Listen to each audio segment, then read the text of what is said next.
ए rickshaw, चलो बैठो। ए rickshaw, ये लड़की को सीधा उसका घर पे छोड़ने का, बीच में इसका हीरो मिलने का कोशिश करेगा बाइक पे, मिलने देने का नहीं, क्या समझा ना? ठीक है सर। तो घर पे जाने का सीधा, समझा ना? चल।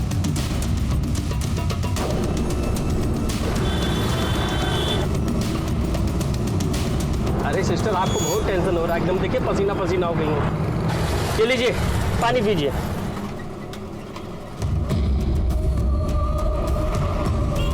आराम से पानी पीजिए।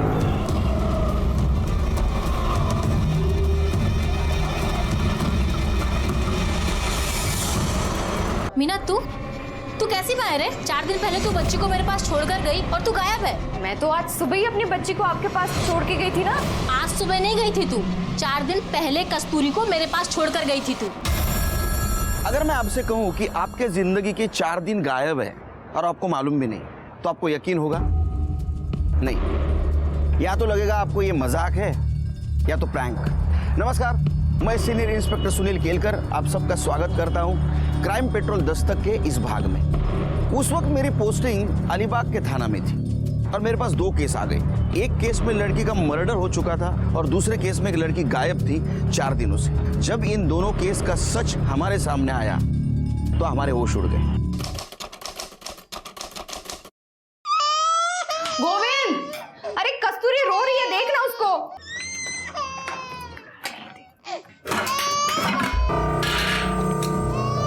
चावल तो खत्म था ही, आटा भी खत्म हो गया।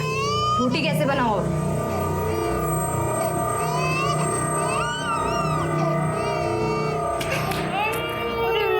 गोविंद, बच्ची रो रही है। आटा खत्म हो गया। इसको कान में घुसने से, मोबाइल में घुसे रहने से घर नहीं चलता, खाने को रोटी तक नहीं है। मैं कब तक लोगों से उधार मांग मांग के घर चलाऊंगी? एड़ी है क्या रे तू? हाँ, काय तो चिल्ला रही बेटी के सामने? तेरे को भी पता ना मैं काम ढूंढ रहा हूँ। हाँ, अब नहीं मिल रहा तो मैं क्या करूँ? किससे काम मिलेगा तेरे को? तू जा अपना काम कर, जा। घर में खाना नहीं बोल के मेरा दिमाग मत खा। जा अपना काम कर। कैसा बेशर्म आदमी है, इसको तो किसी बात पे फर्क ही नहीं पड़ता। कसूर उसका नहीं, मेरा ही है। साली मेरी ही किस्मत खुलती है।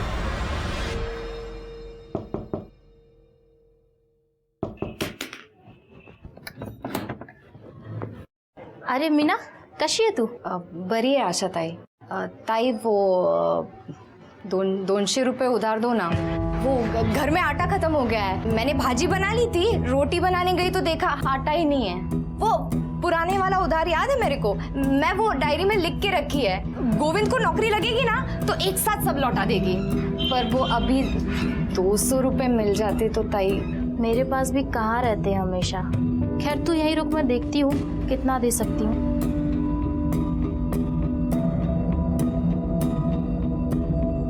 मीना, तू गोविंद को बोलती क्यों नहीं है कि वो कुछ काम वाम करे? घर पे बैठने से कोई काम देने घर पे थोड़ी आएगा। हाँ ताई, वो उसका दोस्त बोल रहा था, उसने भी बोला कि 2-4 दिन में काम मिल जाएगा उसको। ले ये पकड़, ये 200 है, पहले के 800, 1000 हो गए। होता ही। मैं लौटा देगी आपको सब। शेख से बात की है मैंने, तेरे को ना मुंबई जाना पड़ेगा पार्सल लेके। क्या? हाँ, 2-4 दिन का काम होगा। अगर तू सब काम ठीक किया तो तेरी नौकरी पक्की समझ। लेकिन मुंबई अब भी जाना पड़ेगा ना, तो भी जाओ, क्योंकि काम तो चाहिए। घर कैसे चलेगा? कौन कब तक हम लोगों को उधार देगा? जगदीश भाऊ, मैं तो कहती हूँ ना, आप भी इनके साथ जाओ। पता नहीं अकेले काम ढूंढेंगे या नहीं। क्या है? भाभी बहुत भड़की हुई है। ये खाली है क्या तेरी? बिल्कुल। वैसे एक और काम है, उधर से पैसा भी जल्दी मिलेगा। कौन सा? देख, तू तो जानता ही है मैं जिस बंगले की देखभाल करता हूँ, मेरा सेठ दुबई रहता है। उसे हफ्ते में एक बार साफ सफाई के लिए काम करने वाले की जरूरत है। अगर मीना भाभी ये काम करने को तैयार हो जाए तो मैं आगे बात करता हूँ। बोल, क्या बोलता है तू?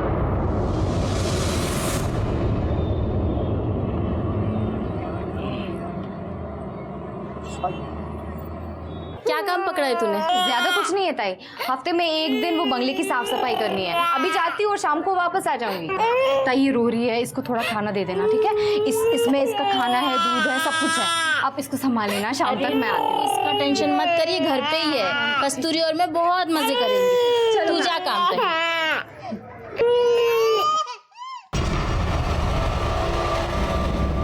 ये लो पैसे।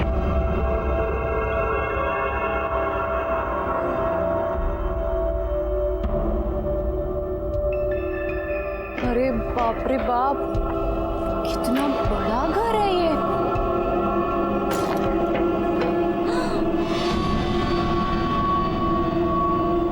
अरे देवा रे देवा, ये घर है कि महल है? मस्त है।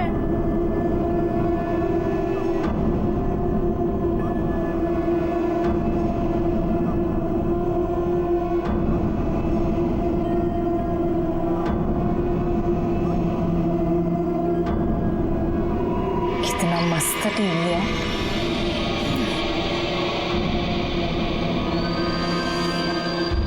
मीना, येड़ी है का तू? ये सब देखने में टाइम निकल जाएगा तो काम कब करेगी?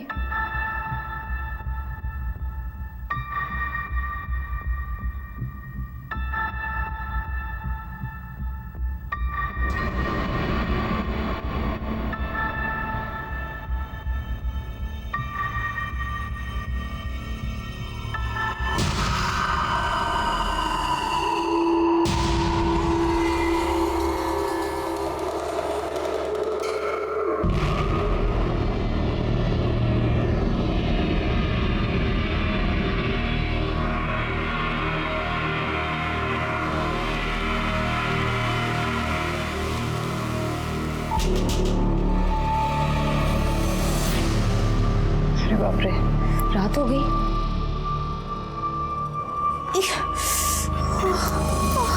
सिर भी दुख रहा है।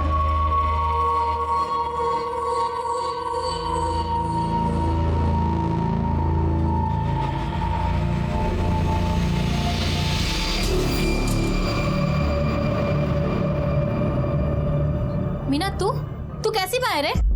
तेरे को कुछ शर्म वरम है या नहीं है?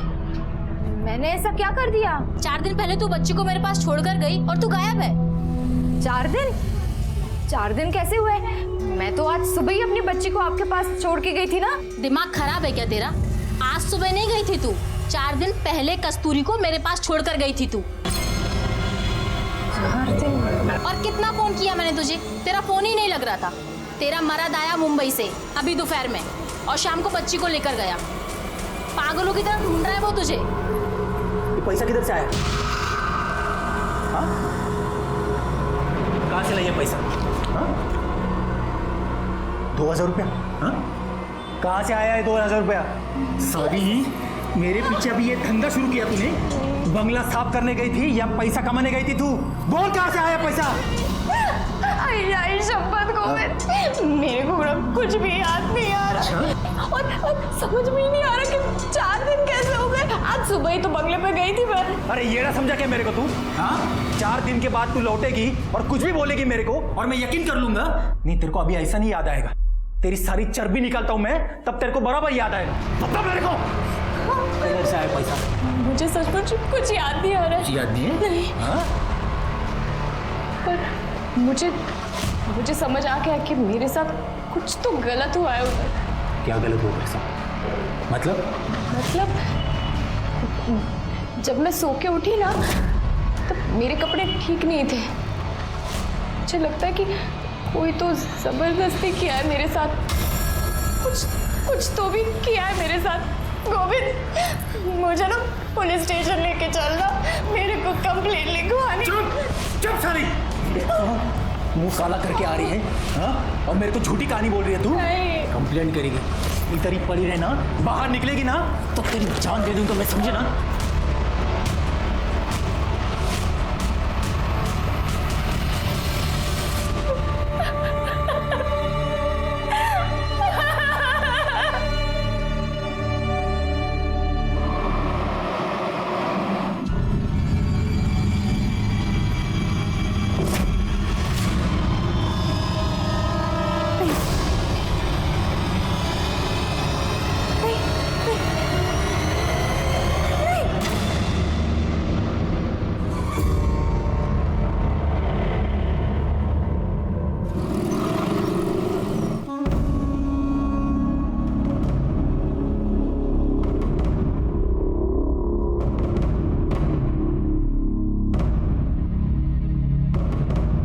ताई थांबा, कुठे चाललात? काय काम आहे? वो बड़े साहब से मिलना था, कंप्लेंट लिखवानी थी। बड़े साहब तो बाहर गए हैं। आइए, मेरे को बोलिए कंप्लेंट, आइए मैं लिखता हूँ। नहीं नहीं नहीं, बड़े साहब से ही मिलना है। क्या है ताई, बड़े साहब केस के सिलसिले में बाहर गए हैं, उनको आने में टाइम लगेगा। नहीं बट उनसे ही मिलना था, मेरे को तो उनसे ही मिलना था। ठीक आहे, तुम्ही तिथे बसून वाट बघा। चलो चलो साइड हटो।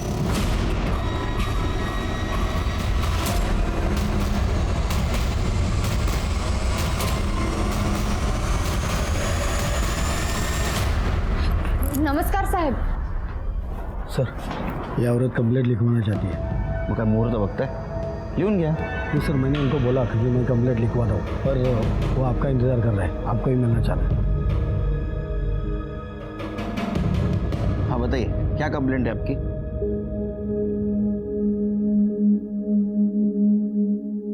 साहब अभी ना 6 दिन पहले मेरे पति के दोस्त घर पे आए थे। मैं जिस बंगले की देखभाल करता हूँ मेरा सेठ दुबई रहता है। उसे हफ्ते में एक बार साफ सफाई के लिए काम करने वाले की ज़रूरत है। अगर मीना भाभी ये काम करने को तैयार हो जाए तो मैं आगे बात करता हूँ। बोल, क्या बोलता है तू? हाँ करेगी ना वो। अरे जब तक मेरा काम शुरू नहीं होता तब तक तो करेगी ना। हाँ कर लेगी, मैं कर लेगी। ठीक है, फिर मैं बात करता हूँ अपने सेठ से। लेकिन मैं मुंबई जाऊंगा और तू भी उधर जाएगी तो बच्चे को कौन संभालेगा रे? बच्चे का क्या करना है ना मैं देख लेगी। तू ना बहाने बनाना बंद कर और काम कर।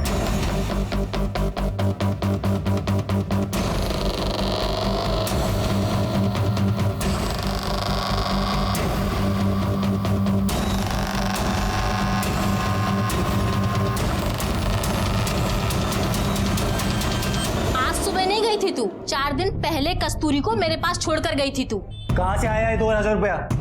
मेरे को कोई सुई लगाया था, कोई लाल कमीज वाला आदमी था, उसका चेहरा याद नहीं मेरे को, और एक खाकी वर्दी कोई तो आदमी था उसके साथ।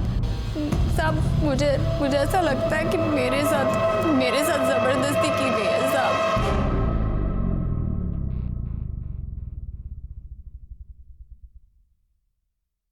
पिछले 4 दिनों से आप कहाँ थी? आपको कुछ याद नहीं? नहीं साहब। आपके साथ 4 दिनों में क्या हुआ वो भी कुछ याद नहीं? नहीं। ये बात आपने आपके पति से कही? हाँ मैंने बात की, लेकिन उसको मुझ पर यकीन ही नहीं। शिर्के, इनका स्टेटमेंट लो। पाटील मॅडम यांना घेऊन जा मेडिकलला। जाइए। शिर्के, इसके पति को और बेंगलोर का केयरटेकर जगदीश को बुलाओ। ठीक है सर। एक केस को डिस्कस करते हुए हम पुलिस स्टेशन में जा ही रहे थे कि दूसरा केस सामने आ गया। एक केस था लड़की के मर्डर का और दूसरा केस था मीना का, जिसके जिंदगी से 4 दिन गायब थे। हाँ, 4 दिन गायब थे और उन 4 दिनों में उसके साथ क्या हुआ है उसे कुछ याद नहीं था। सिर्फ धुंधला सा याद आ रहा था कि उसके साथ रेप हुआ है। कितना भयानक है, एक लड़की के जिंदगी से 4 दिन गायब हो जाना, हम सोच भी नहीं सकते। शुरू में लग रहा था कि ये दोनों केस अलग हैं, लेकिन जैसे जैसे हम केस की जड़ तक जहां पहुंचे तो समझ में आया कि दोनों केस एक दूसरे से जुड़े हैं और इसके जुड़ने की वजह बहुत ही घटिया और घिनौनी थी। साहब, मैं ही वो बंगले की देखभाल करता हूँ और मीना भाभी को मैंने ही वहाँ काम पे लगवाया था। तो तेरे को पता होगा ना वहाँ कौन आता है, कौन जाता है, क्या चलता है? साहब, मैं ही सुबह शाम आता जाता हूँ नजर मारने, और सेठ तो दुबई में है। 2-4 साल में कभी कभार आए तो आए, नहीं तो नहीं आते, और कोई नहीं आता जाता नहीं है। तो वो 4 दिनों में मीना वहाँ नहीं दिखाई दी तुझे कभी? साहब, मैं और गोविंद मुंबई में थे 4 दिन से, इसके काम के सिलसिले में ही गए थे, और वो तो गोविंद को पैसे और काम दोनों की ज़रूरत है, इसलिए मीना भाभी को साफ सफाई के लिए मैंने वहाँ लगवाया था। अब मुझे पता होता कि मैं ही फंसूंगा तो मैं ऐसा कभी नहीं करता साहब। मैंने तो सिर्फ अपने दोस्त की मदद करने की सोची सर। तुझं काय म्हणणं? साहब, जगदीश खरं बोलता है। हम दोनों भी मेरे काम के लिए मुंबई में थे, कल शाम को ही लौटे। साहब, मैं तुम्हाला सांगतो, इस औरत में मेरे को कुछ गड़बड़ लग रही है। 1 नंबर की झूठी कहानी बता रही है आपको। नहीं साहब। तुम इतने यकीन से कैसे कह सकते हो ये झूठ बोल रही है? साहब, 1 नंबर की झूठी औरत है ये। आवाज वरना पूछो ना इसको, पूछो इसको कि 4 दिन के अंदर 2000 रुपये कहाँ से लाई है। नहीं, जबकि उसको याद ही नहीं कि वो कहाँ थी, क्या हुआ उसके साथ। सर, वो सब कुछ तो उसको धुंधला याद है, पर 2000 रुपये कहाँ से आया यही याद नहीं। झूठी है सर, ये झूठी। आवाज खाली सांगितलं ना, सच क्या है झूठ क्या हम पता करेंगे। एक बात याद रख, उसको तकलीफ दी, मारा पीटा ना, अंदर करूंगा, उल्टा लटका के मारूंगा, समझा? आवाज चढ़ाता है। चिरके सर। मीना को और ये जगदीश को लेके जाओ बंगले पर। अगर वहां कुछ कांड हुआ है तो क्लू तो जरूर कुछ ना कुछ मिलेगा।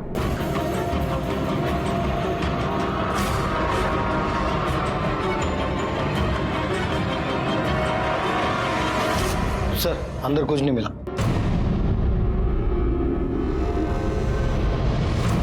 सर पूरा बंगला चेक किया लेकिन कहीं कोई एविडेंस नहीं मिला है। शिरके, ये गोविंद और जगदीश के सीडीआर डिटेल्स निकाल, एक दूसरे को बहुत सपोर्ट कर रहे हैं। हो सकता है दोनों ने मिलकर कांड किया हो।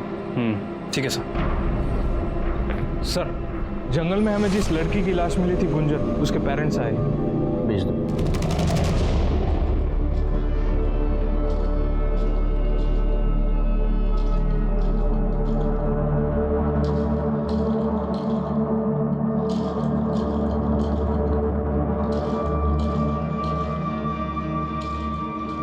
पेडणेकर साहेब, तुमची मुलगी 4 दिवसांपासून गायब होती और आपने मिसिंग कंप्लेंट तक नहीं लिखवाई, क्यों?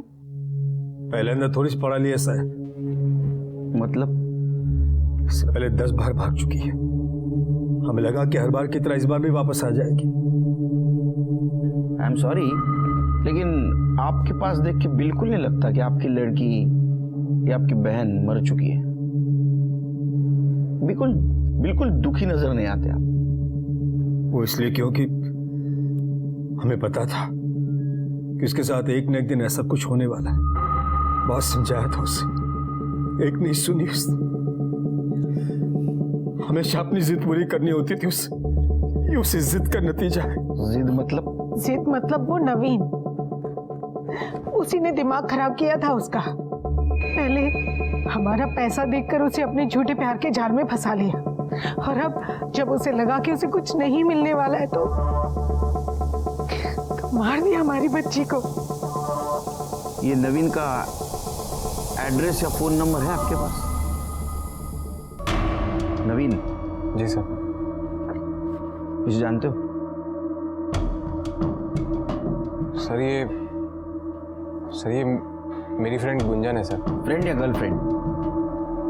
सर लेकिन आप ये सब क्यों पूछ रहे हो सर? हुआ क्या है सर? उसकी डेड बॉडी मिली हमें। क्या सर? नहीं सर, ऐसे मत बोलिए सर। सर मेरी गुंजन नहीं मर सकती। बैठो। नहीं सर। बैठो बैठो।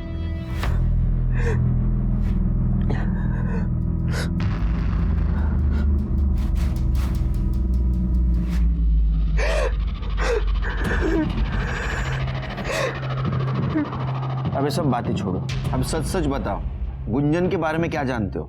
सर मैं उससे सर पहली बार कॉलेज में मिला था। पहले हमारी दोस्ती हुई सर, फिर उसके बाद हम दोनों एक दूसरे को पसंद करने लगे। लेकिन सर गुंजन के घर वाले मुझे पसंद नहीं करते। कॉलेज खत्म हुआ तो फिर हम उसके घर वालों से छुप के बाहर मिलने लगे। सर अभी 4 दिन पहले हम मिलने वाले थे, पर क्या? पर सर मिल नहीं पाए क्योंकि। कहाँ हो तुम? मैं कब से तुम्हारा वेट कर रही हूँ। अरे यार मैं ये श्रेयस होटल, बाइक पंचर हो गई है। अरे तो तुम्हें तो 1 घंटा लगेगा यहाँ आने में। एक काम करते हैं, हाँ। जेएम कॉलेज के पीछे मिलते हैं। तुम वहाँ से और मैं यहाँ से, दोनों आधे घंटे में पहुँच जाएंगे। चलो ठीक है, मैं आता हूँ। सर मैंने जेएम कॉलेज के पीछे उसका 2 घंटे तक वेट किया, लेकिन सर वो नहीं आए और उसका फ़ोन भी स्विच ऑफ आ रहा था। फिर सर मैं वेट करके अपने घर चला गया। क्यों? तुमने कोशिश नहीं की जानने की वो क्यों नहीं आई? नहीं सर, मुझे लगा कि उसको लेट हो रहा होगा तो वो अपने घर चली गई हो। तो सर मैंने फ़ोन इसलिए नहीं किया कि सर अगर मैं कॉल करता और उसके घर वालों को पता चलता तो सर वो लोग सर प्रॉब्लम करते। क्या प्रॉब्लम करते? अभी कुछ दिन पहले ही मैंने फ़ोन किया था तो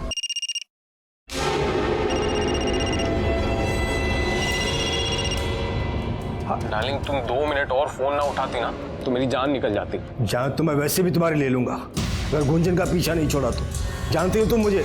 अंकल नहीं अंकल, आप बेकार में गुस्सा हो रहे हैं। अंकल हम एक दूसरे से बहुत प्यार करते हैं। अंकल हम शादी करना चाहते हैं। औकात है तेरी मेरा दामाद बनने की? खबरदार इसका पीछा किया तूने तो जिस दिन ऐसी मजबूरी आई ना, जान से मार दूंगा तुझे और इसका भी गला घोट दूंगा। उस दिन के बाद वो जब भी घर पर होती थी तो मैं मैं उसको फ़ोन नहीं करता। ठीक है, तुम जाओ। जी सर। केस सॉल्व होने तक शहर से बाहर नहीं जाने का। जी सर। शिरके सर, ये गुंजन के फैमिली के कॉल रिकॉर्ड और मोबाइल लोकेशन चेक करो। गला दबा के मारने की धमकी शायद उन्होंने सच की हो। तो ये नवीन पे ध्यान रखो। सर, ये गोविंद और जगदीश का कॉल रिकॉर्ड। सर, ये गोविंद और जगदीश सच बोल रहे थे। ये 4 दिनों तक मुंबई में थे।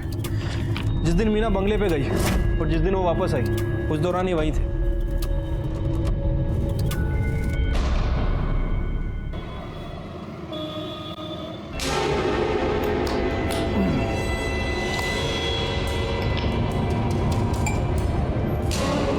कमल पी।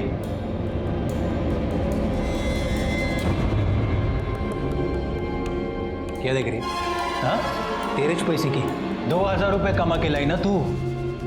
तेरे च पैसे की दाल। चल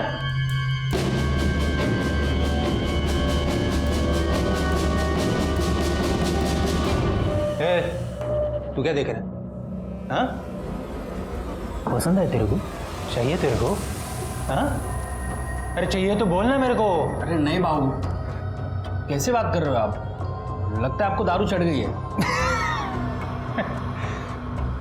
अरे शर्मा क्यों रहा है कमल? तेरे को चाहिए ना तो मेरे को बोल। सिर्फ 2000 रुपये देने का और रात भर मजा लेने का इसके। हो क्या बोलता है तुम्ही? अरे नहीं बाबू, नहीं चाहिए मुझे। अरे 200 रुपये सिर्फ। नहीं बाबू। साले फोकटिया, तो तेरे को क्या सब कुछ फोकट में चाहिए? अरे चल निकल बाहर, निकल साले। क्या करते हो तुम्ही? साला फोकट में चाहिए। ए, क्या देख रही है? हाँ, बुरा लगा तेरे को? दर्द हुआ? साला कस्टमर है क्या तेरा? हाँ, कस्टमर है?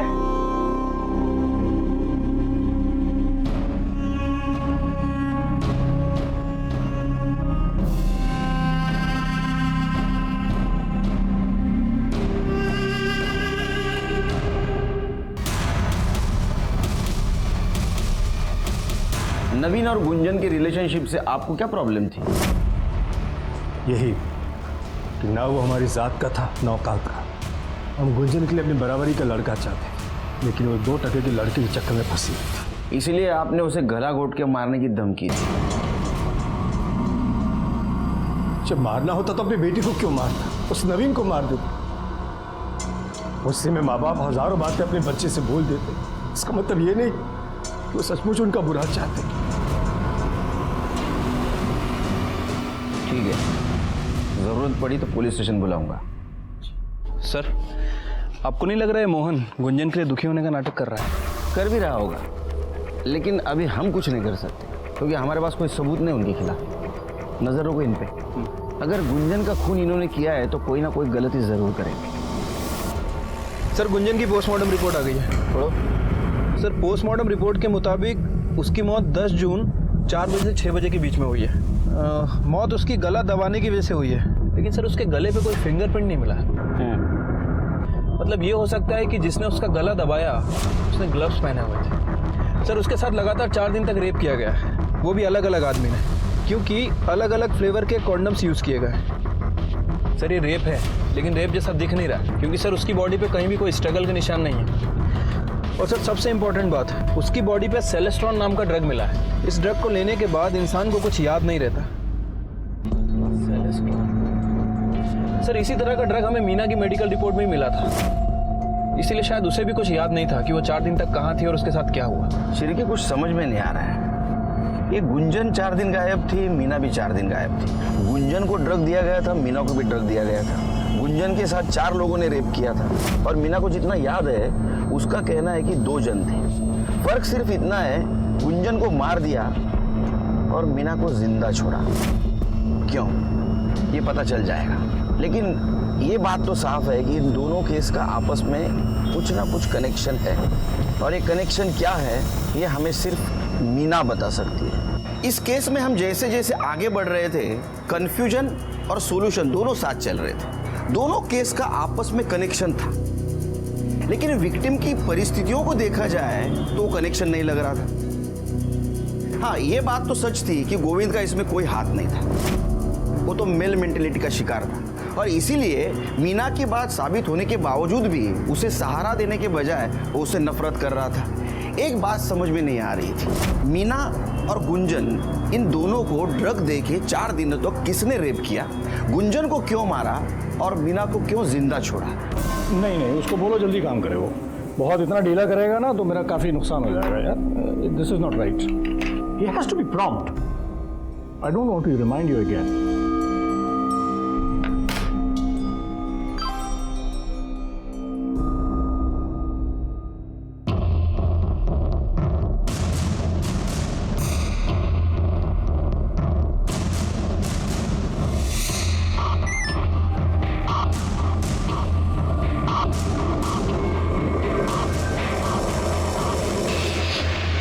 देखिए कोई मेजर प्रॉब्लम नहीं है, बस ये मौसम चेंज हुआ है उसकी वजह से थोड़ा कुछ प्रॉब्लम है। आप चिंता मत करें, सब ठीक हो जाएगा। आप बैठिए। सिस्टर,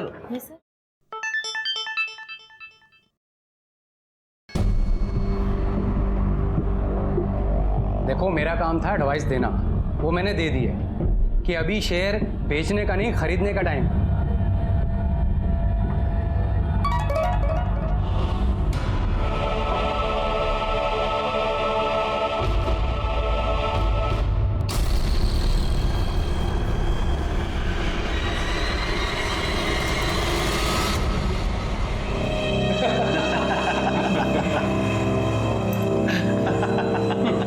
अरे भाई कल तो अजीत ने बोली ही 25,000 से शुरू की। लगता है भाभी जी में वो दम नहीं रहा, बहुत बेसब्री से इंतजार कर रहा था बटरफ्लाई का। अबे मेरी छोड़, अपनी सोच। मेरे पास तो स्टेफनी है, पर तू तो ऐसे ही मरेगा। और मैंने कब रोका है तुझे? जितनी हिम्मत हो बोली लगा ले। ठीक है, चलो फिर लगाते हैं 40,000। 40,000, 60,000। कोई है इससे ऊपर बोलने वाला? बोलो। क्यों राजन भाई, क्या बात है? आजकल धंधा कुछ मंदा चल रहा है, हाथ तो आपने बोली नहीं लगाई। 75,000। चलिए राजन भाई, बटरफ्लाई पे सबसे पहला हक आपका। तो इसी बात पे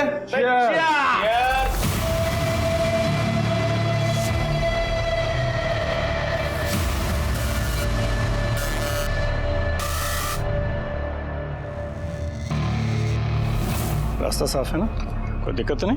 आज तक अभी हुई है?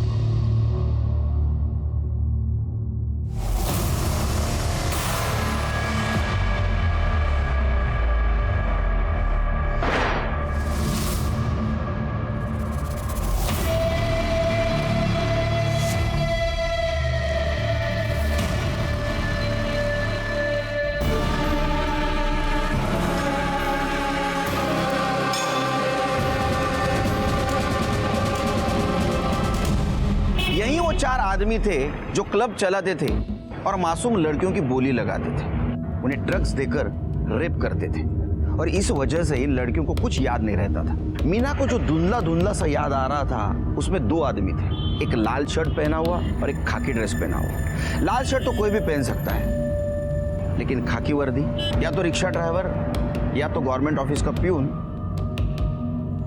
या तो हमारे डिपार्टमेंट का आदमी। कौन हो सकता है और उसने ऐसा क्यों किया, ये सोच के मेरा सर चकरा रहा था। सर, नवीन के बयान के मुताबिक नवीन खड़ा था श्रेयस होटल के पास और गुंजन थी सिविल हॉस्पिटल के पास। नवीन ने गुंजन को कॉल करके जेएम कॉलेज के पीछे बुलाया। जेएम कॉलेज के पीछे मिलते हैं, तुम वहां से और मैं यहाँ से, दोनों आधे घंटे में पहुंच जाएंगे। सर, अब सिविल हॉस्पिटल से जेएम कॉलेज के पीछे पहुंचने में लगभग आधा घंटा लगता है, वो भी तब जब खुद का व्हीकल हो। लेकिन गुंजन के पास कोई व्हीकल नहीं है, मतलब गुंजन ने जेएम कॉलेज पहुंचने के लिए किसी ऑटो का इस्तेमाल किया होगा।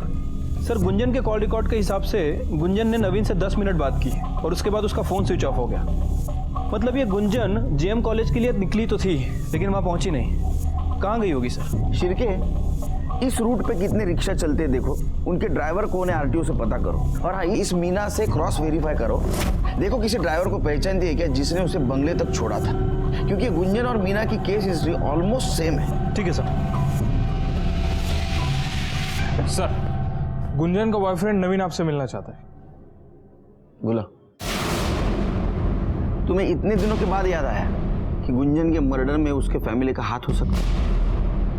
सर, शक तो मुझे पहले से ही था, लेकिन सर उस दिन मुझे ये बात याद ही नहीं आई, वरना सर मैं आपको बता देता। आप लोगों को ये बात समझ में नहीं आती? मेरी लाइफ मेरी है, आपने मेरे फोन को हाथ भी कैसे लगाए? ये मेरी पर्सनल चीज है, आप इसे नहीं छू सकती। तू हमारी इज्जत को मिट्टी में मिलाती रहे और हम तेरा फोन भी नहीं छू सकती। कितनी बार कहा है उस कमीने से दूर आकर, वो हमारी बिरादरी का नहीं है, उसकी तो जात भी हमारी। जात बिरादरी ये सब आपके लिए मायने रखती होगी, ये सब मैं नहीं मानती। मान तो तू भी जाएगी, बस मनवाना पड़ेगा तुझे। मैं क्या छोटी बच्ची हूँ जो आपकी धमकियों से डर जाऊंगी? सर ये सब मुझे गुंजन ने ही फोन पर बताया, और सर कुछ टाइम बाद तो उन्होंने उसका फोन भी छीन लिया गया था। सर बहुत दिन तक हमारी बात नहीं हुई, तो फिर सर मुझसे रहा नहीं गया, और सर मैं हिम्मत जुटा के उससे मिलने उसके घर पर चला गया। चल गुंजन ऐसे चल गया ऐसे। देख आखिरी बार बोल रहा हूँ, दूर रहे उससे, वरना तुझे ही नहीं उसे भी जान से मार डालूंगा। आई बात समझ? चल निकल। मुझे पता है तुम लोग उसे मारते पीटते हो, अंदर रूम में बंद करके रखा तुमने, छोड़ूंगा नहीं मैं तुम्हें, तुम्हारी पुलिस में रिपोर्ट करूंगा मैं। चल निकल। सर वो लोग बहुत पुराने ख्यालों के लोग, वो लोग जात बिरादरी के नाम पर सर कुछ भी कर सकते हैं। सर मुझे पक्का यकीन है कि उन्होंने ही मेरी गुंजन को मारा। नवीन के बयान के मुताबिक ये मामला ऑनर किलिंग का है शिरकी। सर मुझे लगता है कि हमें गुंजन की फैमिली से एक बार अपने तरीके से पूछताछ करनी चाहिए। नहीं शिरकी, तुम एक बात भूल रहे हो। देखो गुंजन 4 दिन तक गायब थी, 4 दिन अलग अलग लोगों ने उसके ऊपर रेप किया और 4 दिन के बाद मारा। फैमिली ऐसा क्यों करे? वो तो उसी दिन मार देती। एक बाप अपनी ही बेटी को ड्रग देकर 4 अलग अलग लोगों से रेप क्यों करवाता? देखो सिर्फ मीना और गुंजन का केस सेम है, लेकिन मीना का गुंजन की फैमिली से कोई कनेक्शन नहीं। इसका मतलब इसमें कोई और इन्वॉल्व है, और हमें ये तभी पता चल सकता है जब हमें ये पता लगेगा कि गुंजन जिस ऑटो में गई थी जेएम कॉलेज के पीछे, वो ऑटो किसका था। सर आरटीओ से लिस्ट आ गई है। सर ऐसे 70 ऑटो हैं जो इस एरिया में रजिस्टर्ड हैं। मतलब हो सकता है कि 70 से 90 ऑटो उस रूट पर चलते होंगे। सर इनमें से ये एक ऑटो है जो उस वक्त वहाँ से गुजरा था। यहाँ पे गुंजन का फ़ोन भी स्विच ऑफ हुआ था, और सर इसके ड्राइवर की लोकेशन मर्डर स्पॉट से भी मैच करती है। क्या नाम है इस ड्राइवर का? सर राम ज्ञानी मिश्रा। लेके आओ उसको।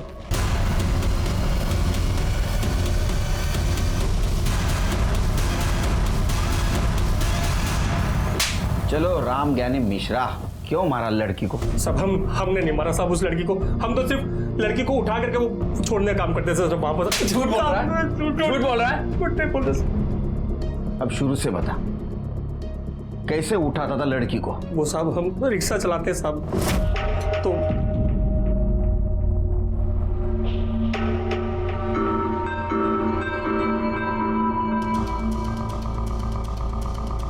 ए लैला मजनू, क्या हो रहा है इधर? ये पब्लिक प्लेस है, माहिती है ना? ये सब अलाउड नहीं इधर। सर बैठे थे हम लोग बस यहाँ पर। बैठे थे? मेरे को शेंडी लगाता है तुम लोग में इसको बैठना बोलते क्या रे? हाँ सर जा रहे हैं हम लोग। घर वाले का नंबर दे। सर जा रहे हैं ना सर। नंबर दे बोला ना। Sir sorry sir. बाइक तेरा है? हाँ सर। चल निकल। किधर? ये लड़की इधर रुक, तू अकेला जा रहे? लेकिन सर अकेला जा बोला ना, नहीं तो रास्ते में वापस लैला मजनूगिरी करोगे तुम लोग। निकल, चले निक। किधर रहती तू? सर पास में। किधर किधर किधर? ओ यमुनानगर। ए रिक्शा, चल बैठो। ए रिक्शा, ये लड़की को सीधा उसका घर पे छोड़ने का, बीच में इसका हीरो मिलने का कोशिश करेगा बाइक पे, मिलने देने का नहीं। क्या समझा ना? ठीक है सर। घर पे जाने का सीधा, समझा ना? चल।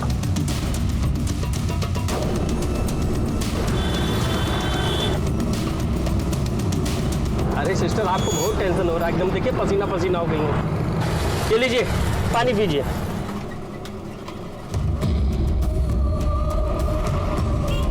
आराम से पानी पीजिए।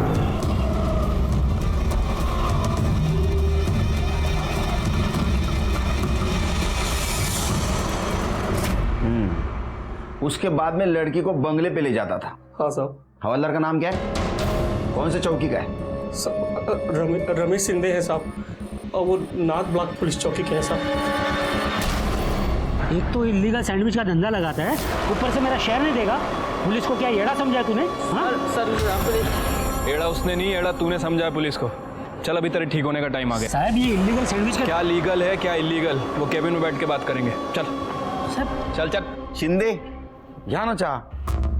साहेब नको साहेब. हो घ्या हो घ्या. चला अजून एक चम्मच साखर टाकतो त्यात. लो. अरे एनर्जी आएगी तोते की तरह बोलने लगोगे. लो चाय लो.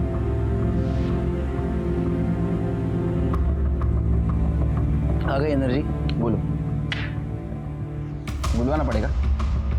शिरके चलो इनका स्वागत करो. शिकायत का मौका नहीं मिलना चाहिए. हो साहब. सब मारो नका साहब. रिक्शा वाले मिश्रा ने जहां लड़की को छोड़ा था वहीं तुम्हारा मोबाइल लोकेशन मिला है.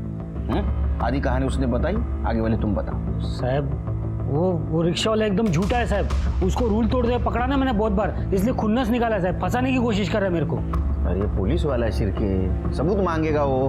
हाँ पाटिल मैडम सबूत लेके आओ.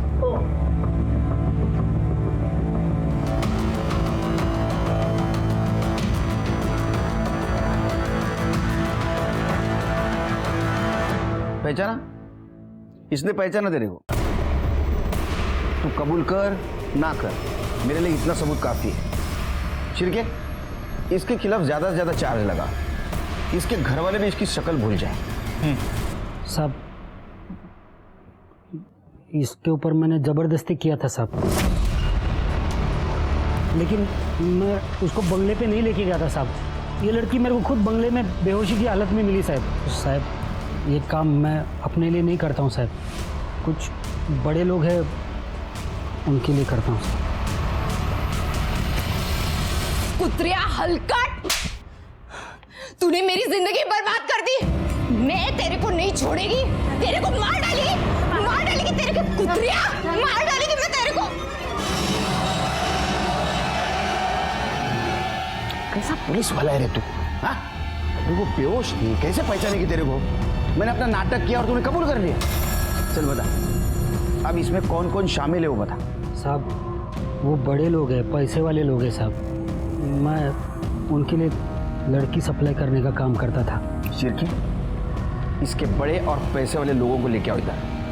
ठीक है सर. डिपार्टमेंटचं नाव खराब करून टाकलं तू.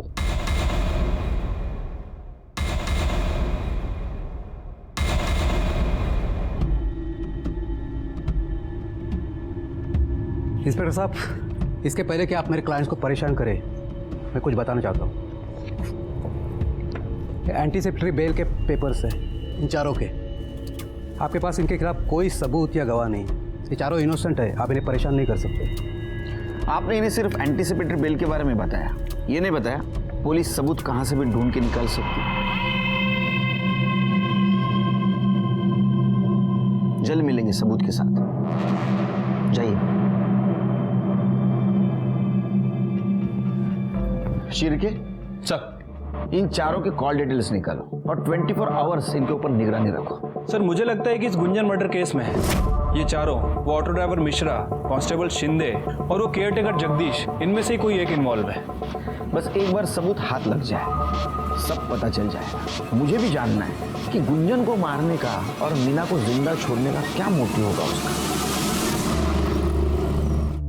सर इन चारों सस्पेक्ट्स के फोन रिकॉर्ड के हिसाब से ये चारों बारी बारी में बंगले में आते थे. लेकिन सर ये देखिए, इनमें से एक बंदा इसकी लोकेशन मिश्रा ऑटो वाले की लोकेशन से मैच करती है. इसका मतलब ये है सर कि जिस दिन मर्डर हुआ ये बंगले में गया और उसके पीछे पीछे मिश्रा ऑटो वाला वहां गया. थोड़ी देर बाद मिश्रा वहां से निकला और सर वहां गया जहां गुंजन की डेड बॉडी मिली. थोड़ी देर के बाद मिश्रा वहां से भी निकल गया और सर ठीक 5 मिनट बाद इस बंदे का फोन एग्जैक्टली उसी लोकेशन पर एक्टिव था. लेकिन मिश्रा ने हमसे बात क्यों छुपाई कि वो मर्डर वाली जगह गया था और मिश्रा के पीछे ये गया? हमारा टारगेट यही है. Let's go.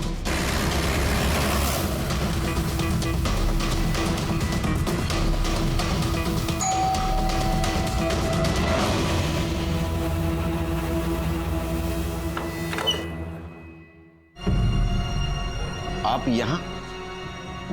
ये घर आपका नहीं है? जी नहीं, ये घर मेरे छोटे भाई अजीत का है. कल उसने गुंजन की आत्मा की शांति के लिए हवन रखा था, इसलिए आए थे. पर आप लोग यहाँ? हमने अजीत की आत्मा की शांति के लिए हवन रखा है. बुलाएंगे उसे? कौन है भाई साहब? मैं हूं केलकर गुरुजी। चले पुलिस स्टेशन, आपकी आत्मा की शांति के लिए हवन रखा। चलो शुरू करो। सर वो हम 4 दोस्तों का एक ग्रुप है, हमने एक क्लब बनाया हुआ है, उसमें हवलदार शिंदे हमें लड़कियां सप्लाई करता था। जब भी उसे कोई लड़की मिल जाती थी तो वो हमें मैसेज करता था कि बटरफ्लाई हैज़ अराइव्ड। फिर हम चारों दोस्त मिलकर उस लड़की के लिए बोली लगाते थे। जो भी सबसे ज़्यादा बोली लगाता था वो सबसे पहले उस लड़की के साथ मज़े लेता था, और जो सबसे कम बोली लगाता था उसका नंबर सबसे बाद में। तुम्हें वो लड़कियां वो ऑटो ड्राइवर मिश्रा सप्लाई करता था? सर वो लड़कियों को बंगले पे छोड़ जाता था, फिर हम उसे डॉक्टर हरीश की दी हुई ड्रग देते थे। उससे वो लड़की बेहोश हो जाती थी और जब उसे होश आता था तो उसे कुछ याद नहीं रहता था। सर इस बार मेरी बोली सबसे कम थी, इसलिए मेरा नंबर चौथे दिन ही आया। जब मैं वहाँ पहुँचा तो मैंने देखा कि अरे शिंदे ने तो कहा था लड़की है, पर ये तो औरत है। चलो कोई बात नहीं।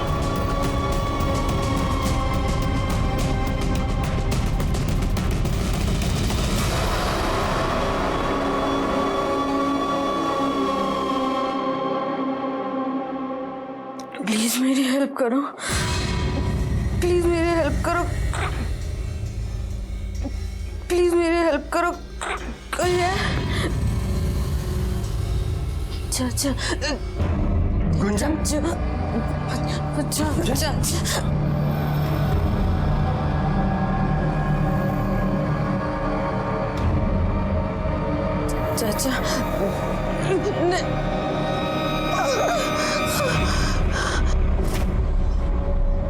तुमने अपने भतीजी के साथ वही किया जो उन तीनों ने किया? नहीं सर, वो मेरी भतीजी थी, मेरी बेटी जैसी। अरे फिर तेरी बेटी जैसी भतीजी को इंजेक्शन क्यों दिया?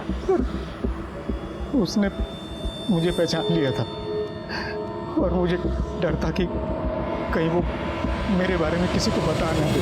फिर मैंने ऑटो वाले मिश्रा को बुलाया और उसे कहा कि गुंजन को जंगल में कहीं छोड़ आए।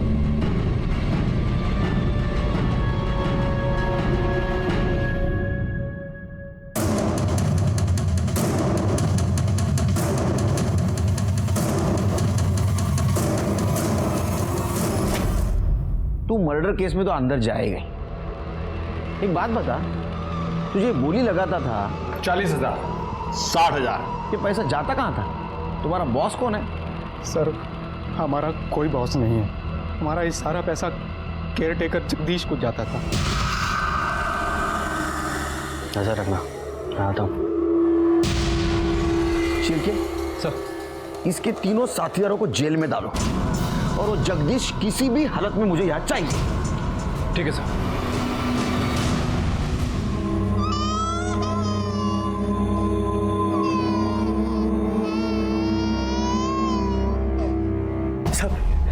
सब बताता हूँ साहब। मेरा सेठ दुबई में रहता है, 2-4 साल में एक बार ही आता है। मैंने सोचा सर इसका फायदा उठाऊं और पैसे कमा लूं। तुम्हारी इस पैसों की लालच की वजह से कितने मासूम लड़कियों की जिंदगी बर्बाद हुई पता है तुम्हें? अब सड़ो जिंदगी भर जेल में।